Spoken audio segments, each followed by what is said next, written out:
2022년을 통해서 야구에서 메이저리그가 아닌 사람 중에 가장 많이 언급된 인물은 케이트 업튼이 아닐까 합니다.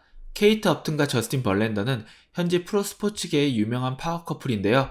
만약 프로스포츠 간의 경계를 허문다면 제 기준으로 이 카테고리에는 두 명의 본좌가 존재합니다. 우선 빅토리아 베컴이 있습니다. 스파이스 걸스의 빅토리아 베컴과 1990년대 후반 최고의 팀이었던 맨체스터 유나이티드의 데이빗 베컴의 결혼은 인터넷이 지금처럼 대중적이지 않던 그 시절에도 전 세계에 모르는 사람이 없을 정도로 화제의 중심이 되었던 사건이었고, 데이빗 베컴이 축구를 넘어서 하나의 아이콘이자 셀럽이 될 수 있었던 데는 빅토리아 베컴의 존재가 컸습니다. 그리고 데이빗 베컴은 빅토리아 베컴과 결혼한 뒤에 더 많은 인기를 누렸습니다.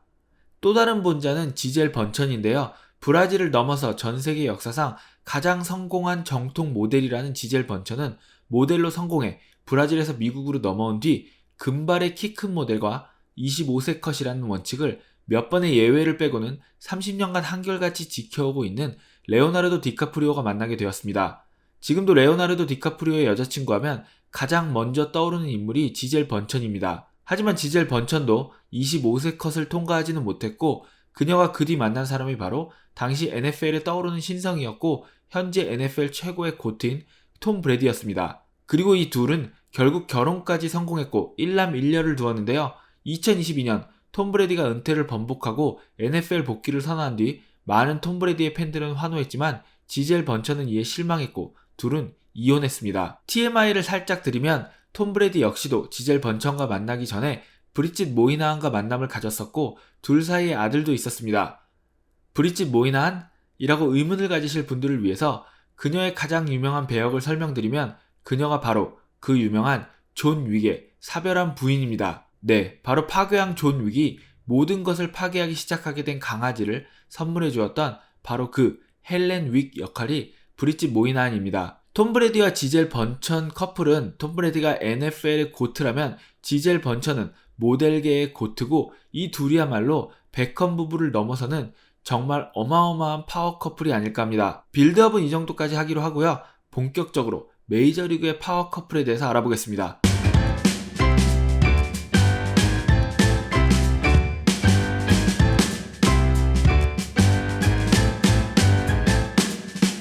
그렇다면 야구 선수 중에 빅토리아 베컴이나 지젤 번천의 인지도, 재산, 영향력을 넘어서는 인물을 만난 선수가 있을까요?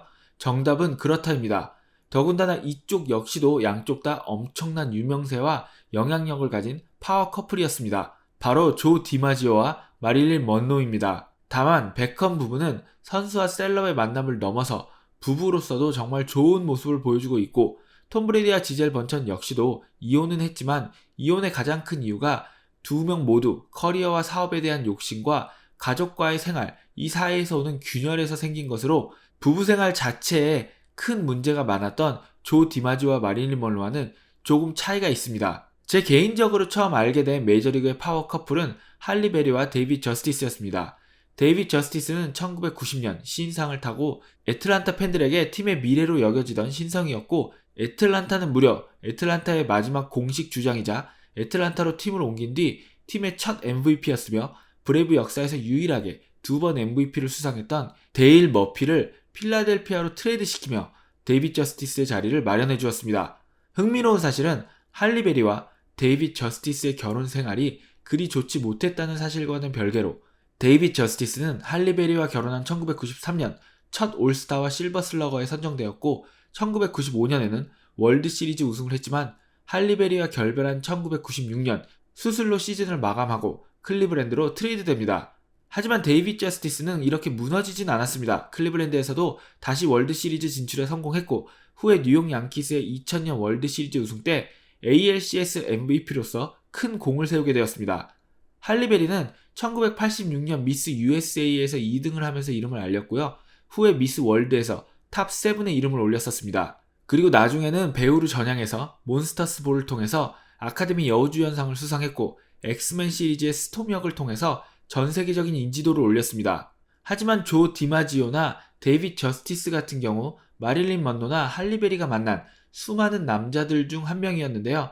여기서 또 TMI 잠깐 드리면 현재 NBA에는 NBA 선수들을 상대로 화려한 리스트를 만들고 있는 인물이 있습니다. 바로 켄달 제너입니다. 블레이크 그리핀, 벤 시몬스, 데빈 부커, 카일 쿠즈마, 그리고 챈들러 파슨스까지 이렇게 코트 밖에서도 이 선수들은 켄달 제너를 두고 치열한 대결을 펼치는 중입니다. 이 선수들로 스몰 라인업에 켄달 제너 팀을 만들어도 플레이오프에 진출할 것 같은 그런 느낌적인 느낌이 들기는 합니다.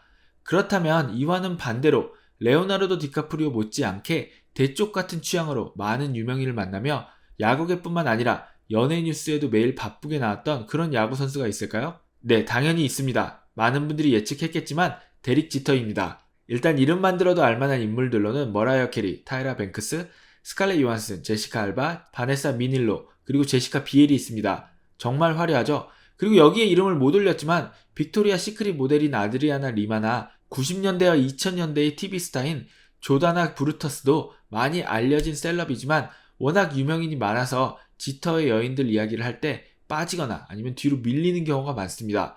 그리고 지터는 이렇게 화려한 리스트를 거쳐서 빅토리아 시크릿 모델이자 유명 패션 모델인 한나 데이비스와 2015년 결혼했습니다. 저는 개인적으로 아직까지도 많은 메이저리그 선수들이 인지도라는 측면에서 데릭 지터의 벽을 못 넘는 이유는 단지 야구 실력의 문제라기보다는 화려한 데이트 이력으로 음악, 영화, 패션 등 여러 영역에서 자신의 이름을 계속 등장하게 만든 데릭 지터의 엄청난 능력에 있는 것이라고 봅니다. 데릭 지터의 전성기 시절 그의 이름은 온 오프 시즌을 가리지 않고 그리고 영역을 가리지 않고 1년 365일 모든 곳에서 언급되곤 했었습니다. 데릭 지터가 데뷔 시절부터 이런 쪽으로 꾸준했다면 뭔가 그에게 굉장한 라이벌 의식을 가지고 있는 듯한 에이로드는 시애틀을 떠난 시점부터 누구를 의식하는 듯한 행동을 보이더니 2008년부터는 경쟁적으로 만남을 가지기 시작합니다. 2008년 마돈나부터 시작해서 유명 셀럽들을 본격적으로 만나기 시작합니다. 케이트 허드슨과 카메론 디아즈를 거쳐서 2011년부터는 WWE의 스타인 토리 윌슨과도 만나기 시작합니다. 그리고 최근에는 제니퍼 로페즈와의 만남을 가졌지만 이 커플은 매치 매입에 실패한 뒤 결별하면서 비즈니스 커플이라는 이야기도 들었습니다. 데릭 지터, 에이로드, 그리고 노마 가르시아 파라는 1990년대 중반에 데뷔해 인기와 실력을 모두 겸비한 라이벌로 성장하면서 유격수 트로이카라고 불렸는데요. 이들은 야구 내적으로도 그리고 야구장 밖에서도 많은 이슈와 스토리를 생산해내는 슈퍼스타들이었습니다.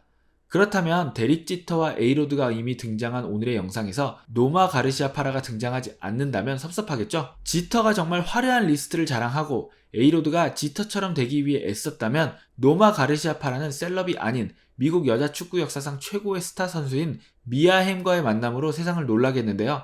2번의 금메달과 1번의 은메달, 그리고 피파 월드컵 우승까지 축구 선수로서 할 수 있는 모든 대회를 우승한 미아 햄은 미국 여자 축구의 아이콘이자 전설인 선수로 어쩌면 인지도에서는 앞에 언급한 셀럽들보다 떨어질지도 모르지만 업적과 자신의 영역에서의 영향력만큼은 톰 브레디의 그녀인 지젤 번천 정도를 제외하면 독보적인 존재라고 할 수 있습니다. 그리고 이 미아 햄의 시대를 에비 완박이 이어받았고 그 뒤를 알렉스 모건이 이었습니다. 이제 알렉스 모건의 시대가 끝나가는 지금 미국 여자 축구의 다음은 말로리 퓨가 이어받을 것이라는 의견이 많습니다. 모든 엘리트 코스를 거친 그녀는 18세에 미국 성인 대표팀에 선발되었고 2021 시즌 그녀는 리그 MVP 투표에서 2위에 올랐으며 24세에 이미 대표팀에서 25골을 기록하고 있습니다. 그리고 말로리 퓨는 최근 이름을 말로리 스완슨으로 바꿨습니다. 네, 노마 가르시아 파라와 미아 햄의 미남 유격수와 미국 최고의 공격수 커플은 댄스비 스완슨과 말로리 퓨가 이어받았습니다. 말로리 스완슨은 나이키의 후원까지 받으면서 미국 여자 축구의 미래로 주목받고 있습니다. 댄스비 스완슨은 지난 시즌 이루어진 한 인터뷰에서 말로리 스완슨의 트레이너와 함께 훈련을 시작했으며 이 축구 선수의 트레이닝을 통해서 하체가 많이 훈련되었고 이것이 성적 향상에도 큰 도움이 되었다고 이야기한 적이 있습니다. 현재까지도 말로리 스완슨과 댄스비 스완슨은 같은 트레이너에게 훈련을 받고 있습니다. 그리고 여기에다가 여러분도 이미 야구야구 채널을 통해서 잘 알고 계시는 케이트 업튼과 저스틴 벌랜더 역시도 미국 야구 혹은 미국 스포츠계의 유명한 파워 커플입니다. 마지막으로 한 커플 더 소개하려고 하는데요. 가장 관심을 못 받는 구단 중 하나인 피츠버그는 2021 시즌과 2022 시즌 스프링 트레이닝에서 바네사 허진스가 방문하면서 큰 관심을 받게 되었습니다. 바네사 허진스는 연하인 콜 터커와의 만남을 이어오고 있습니다. 하지만 이 커플의 경우에는 바네사 허진스가 활발한 활동을 아직도 하고 있는 반면 드래프트 1라운더 출신인 콜 터커는 아직까지도 메이저리거로서 자리를 잡지 못하는 모습을 보여주고 있으며 2022 시즌 피츠버그에서 방출된 뒤 애리조나에서도 DFA 되고 현재는 콜로라도와의 마이너리그 계약을 맺은 상태입니다. 오프시즌이기도 해서 오늘은 정말로 영양가가 없는 아주 가벼운 주제로 야구야구 영상을 만들어 봤는데요. 두서없는 이런 영상을 지금까지 시청해주신 여러분 정말 감사합니다. 저는 야구야구의 이승용이었고요. 여러분 모두 좋은 하루 보내세요.